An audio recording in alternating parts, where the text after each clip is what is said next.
Hello and welcome back to another Hot Hit 444 set review. Today we have set number 71845, Lloyd's Jet Mech, with 1,112 pieces. I apologise for the yelling, but I assume you wouldn't be able to hear me otherwise over this pouring rain. Anyway, we have 5 minifigs: Sora, Lloyd, Kerr, Tyr, and Spectral Dragon Warrior. Take a look at the back of the box, which shows the Jet version. You can also see Kerr's Spectral Dragon better as well, and Sora's Flyer. So, without further ado, let's open this bad boy up.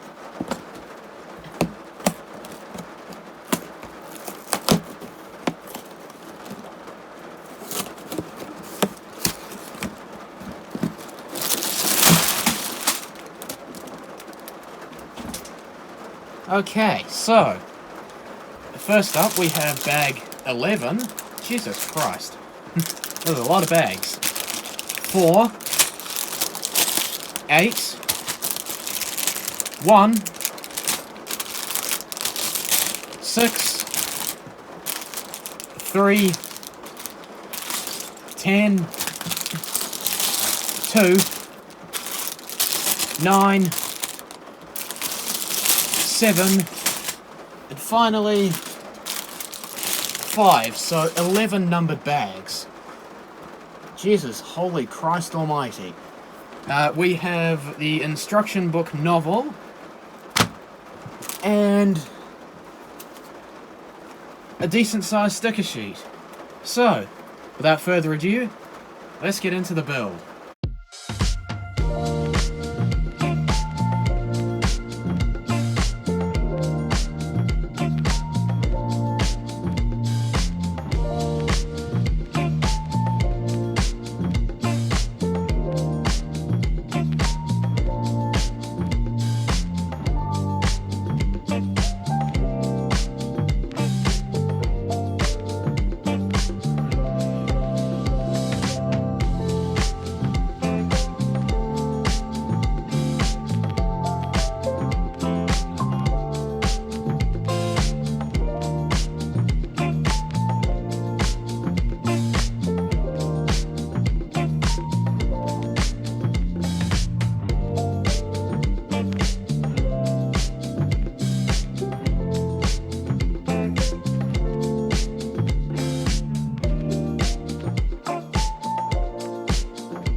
And here is the jet mech all built up. And this is honestly an amazing set. The build here for the jet itself is actually really done nicely. Just going to go through this quickly because I'll go more in depth in the mech part of it, but you can see we have the jet cockpit up here where Lloyd sits. There isn't a console or anything, unfortunately, but there is a red seat in there for him. You have a gun turret, which can actually move in multiple different directions. Well, not so much up and down, but you can go side to side. This paneling here does, the light yellow, which I actually quite like in this build.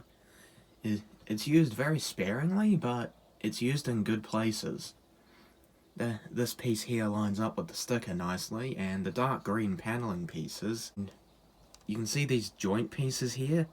They kind of act as engine intakes, which I really like that. You can see that the wings here are looking quite nice. We have this brick built part on top of some Technic paneling, and it looks really good. You can see an L symbol for Lloyd there. And these banana yellow blade pieces. Yeah, we have what will become the legs of the mech. These are kind of look like intakes as well. And, well, stabilizers or something, I don't know. We have some small boosters here, which can be articulated as well. And yeah, just the whole jet part of this is really good. And the transformation is even better. I'll do it live here. So, first off, we take the swords off of this thing. That's the only thing we need to take apart. Second, we disconnect that and bring these out as arms. We then twist the head around, well, the turret, which becomes the head. Pull that down completely, adjust the arms accordingly, bring the wings down as well, and then we disconnect the legs and adjust them accordingly as well. Oh, and then swivel the boosters around as well. And then there's only one more thing that needs to be done, and that is putting the swords in the hands.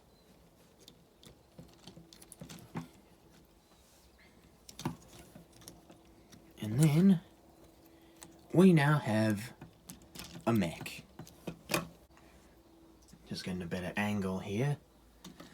The swords look really good as weapons for the mech.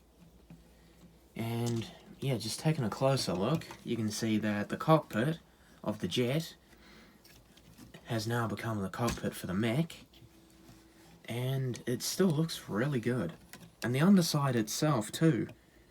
This here is basically the only part that, well, is covering up anti-studs here. The rest of it is fully exposed until you bring the cockpit down. So that I kinda like. The head build itself looks really good, and the fact that it becomes an articulating gun turret is, well, probably the best thing that the head could actually be. Just going to the arms now. The arm builds themselves, the intake area for the shoulders and the upper arms, that looks nice.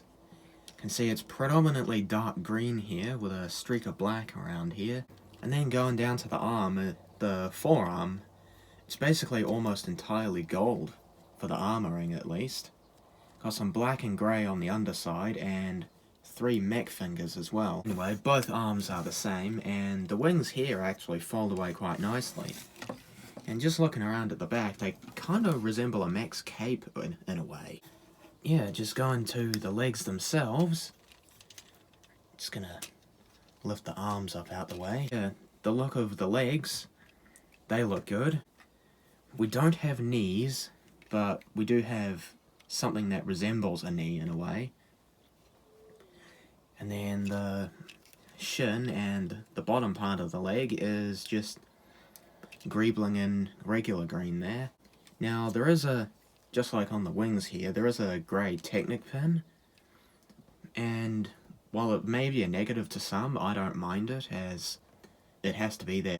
Taking a look at the feet, while the colour choice is definitely interesting, well, not colour choice per se, but where the colours are, it's a decent enough foot that I can get past it. Let's talk articulation here. So, we have a decent range of motion in the shoulder compartment here. We can go quite a decent way up, and a decent way around as well. Actually, we can do a full 360. Never mind, we can do a full 360 with this, so that's nice. And yep, it does work.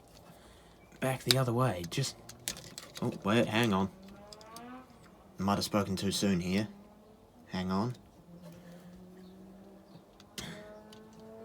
Oh no, we can get it there. Nope, I just pulled the arm out. It doesn't get in the way of articulation like this, so that's good. And we have a decent range of motion as well. Full 360 for the forearms there, for the in the elbow joint. 3 posable fingers for where the swords are, so the arms have a decent range of articulation here. For the head can do a full 360 and can look up and down. And in terms of the legs, we can go a decent way up. It's not the cockpit itself that's blocking it, it's something else. Yeah, we can go a decent range back before the arm starts getting in the way. And yeah, we can go that far back, which is quite good. And a decent way up as well, which is nice. This ankle articulation here, not the articulation itself per se, but this ankle joint. We kind of have a double up of different articulation areas here. We have 2 of this piece in this orientation, so that the foot can go forward and back. And this is a really good range of motion here. And then we have these 2 here, which control side-to-side movement of the foot, which, yeah, this ankle articulation is great. I reckon we can turn this back into the jet, just so you guys can see both transformations. So, we'll take the swords off. We then connect the legs back up. Bring them back up to the proper arrangement here. Bring these back. Turn the head around. Bring the cockpit back in its place. Pull the wings out. Put the arms in, connect to there. Adjust the forearms there. And then we simply put the swords on.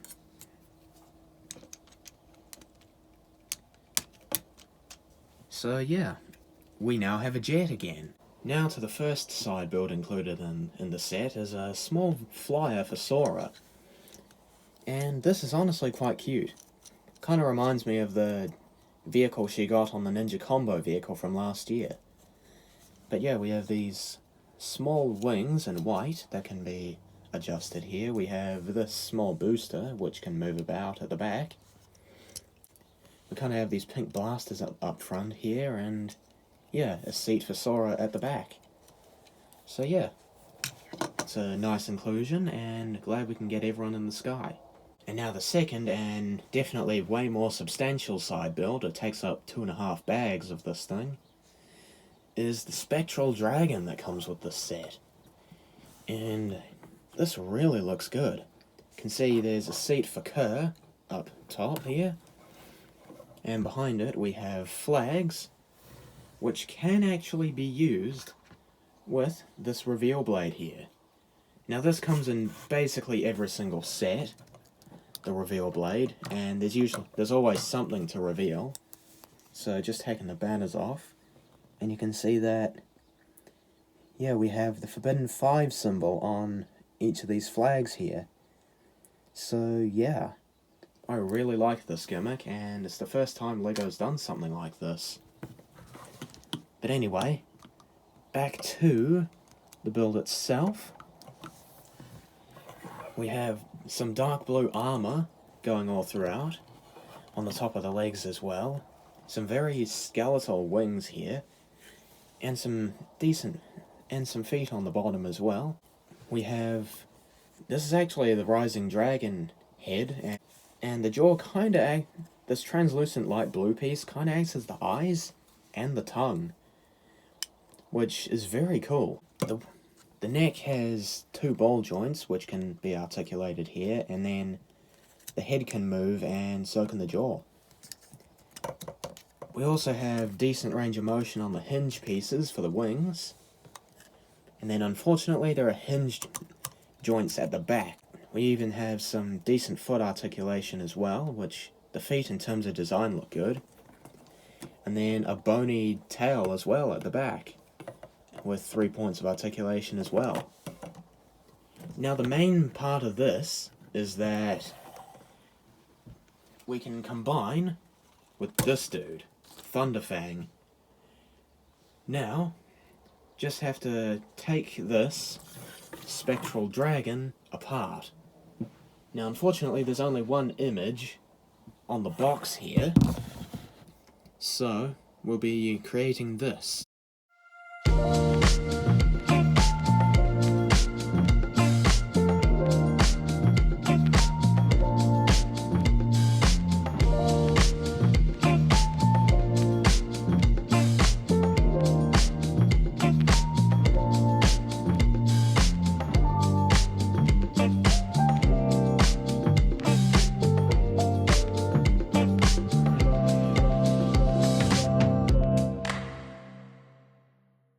We now have a Spectral Thunderfang in a way.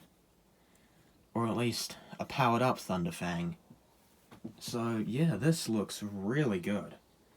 Honestly, the fact that we can even get this instead of, say, a Spectral Thunderfang set itself is really good. I love how Thunderfang looks with this dragon detailing on him now, and yeah, he looks really good. We can actually see in some of the trailer shots, he does have some of this stuff on him too. Okay, moving on to the minifigs, and then I'll give you my overall thoughts. So the first 2 minifigures we've already taken a look at is Spectral Lloyd and Spectral Sora. Well, I'm calling them the Spectral suits, but I think they're called Ghost Hunter suits, but oh well, it's fine. Anyway, I've taken a look at both these minifigs before, so we'll go through them quickly. This reveal blade that Lloyd has, I've covered in 2 sets now already. But in short, I like the translucent red blade, and the dragon hilt as well on the front looks awesome. And it's on both sides too. So, great piece. Lloyd also comes with a gold katana, as kind of standard these days. But yeah, the hair headband combo is definitely interesting, but it is what it is. This armor piece is actually really cool, apart from 2 minor things. The fact that it sticks out way too far and looks like the ninja is spewing in their mask. And the moulding dot here. We have a double sword scabbard on the back, and just taking some of the parts off. Yeah, the ninja kind of go with the dark tan on the body and dark red on the legs, whereas Lloyd also has dark red on the body as well. On the back, we have a kind of scribbled on dark green L symbol, which, by the way, lines up perfectly with the armor, as you can see there. There we go, kind of got it. Now we have a Spectral Sora, and I am so glad Sora gets a new suit. We kind of have this lantern that's in the same color as a prismatic blade. It's probably something to do with the story, but I don't know yet. Haven't seen the show. Her hairpiece itself, with the headphones, still looks good to this day. The dark blue and gold for the armor piece is nice. I like the bamboo on one side, dragon head on the other. that molding dot. But her hair, well, her face print is the same.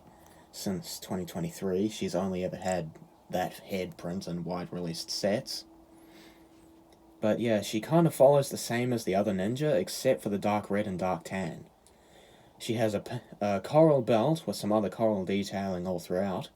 Mainly white, but with some sand blue, dark blue, and gold details as well. And coming around to the back, we have Sora's symbol, along with a belt on the back, continuing from the front, and some coral as well. Now, onto the more cooler minifigs in my opinion.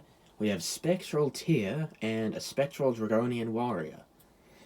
So, just taking a look at Tear first, because I've taken a look at this guy. Well, when he had wings. But yeah, we can see that the dragon wing pack is now on him, and it looks great in dark blue. Wish we had dark blue clips though. And I wish this came in on every Dragonian Warrior, because Tear has one, and this guy doesn't. But yeah, the Tear's weapon is similar to the others, but different as well. We have an axe on here, and it's more of a glaive build.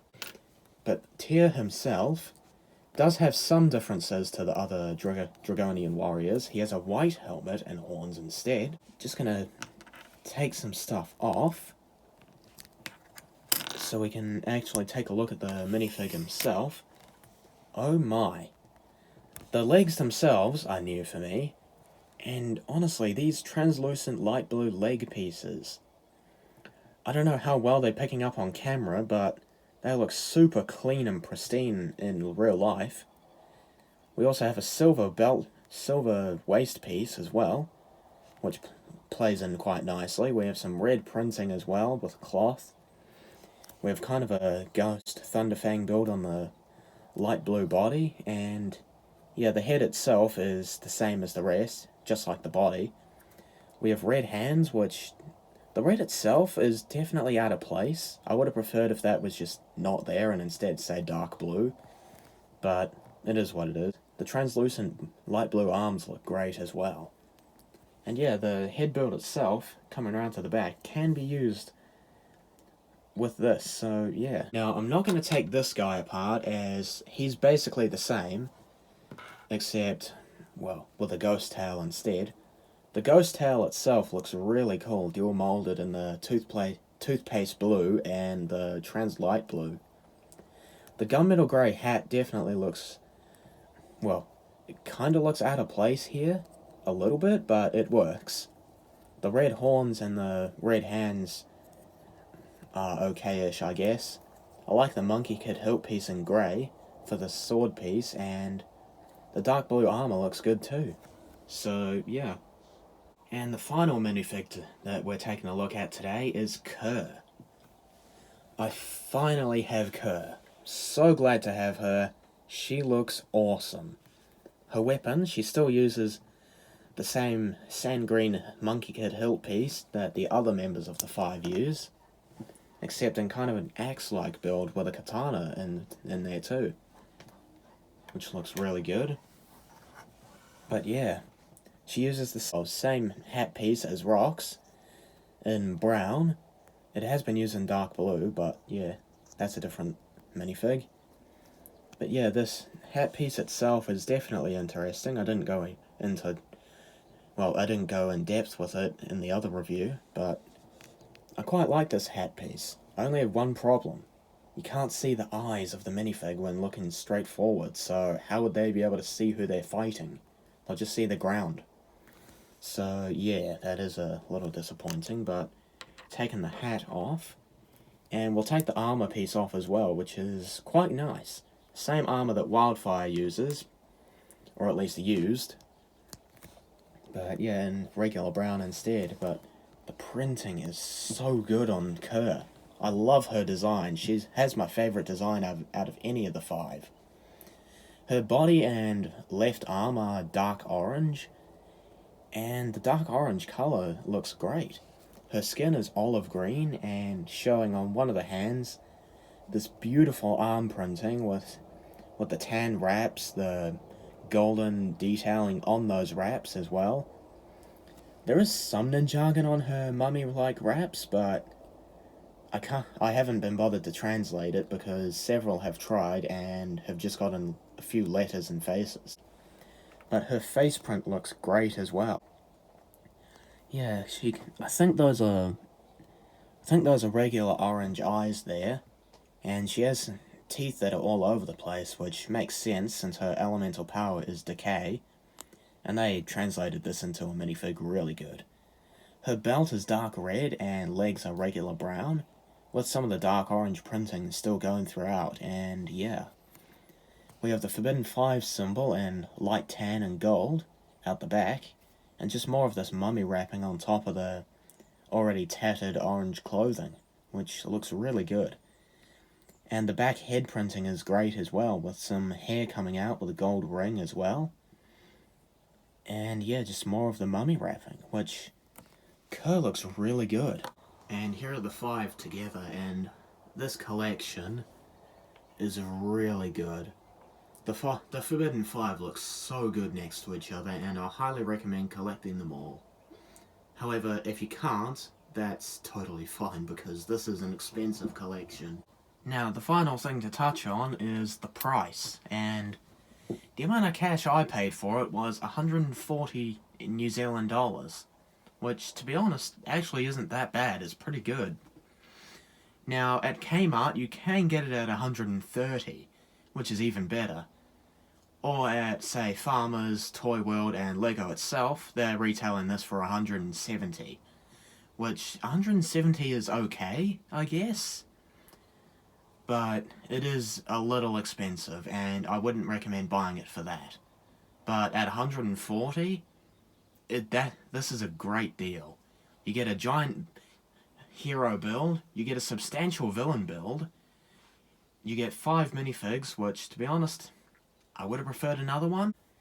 But yeah, this looks really good, and I highly recommend buying this set if you're into Ninjago and you can afford it. Yeah. What would I score this out of 10? Honestly, first time doing this and it feels so good, this is honestly a 10 out of 10 set. Despite the minor criticisms, I can get past those. And especially for over 1,000 pieces, over 1,100 pieces, you don't get this type of value with Ninjago that often. So, I highly recommend picking this set up if you can. If you can't, then one of the smaller sets will be okay, I guess. But yeah, that'll pretty much wrap it up for this video here today. Like and subscribe, and I shall see you in the next one. Ciao.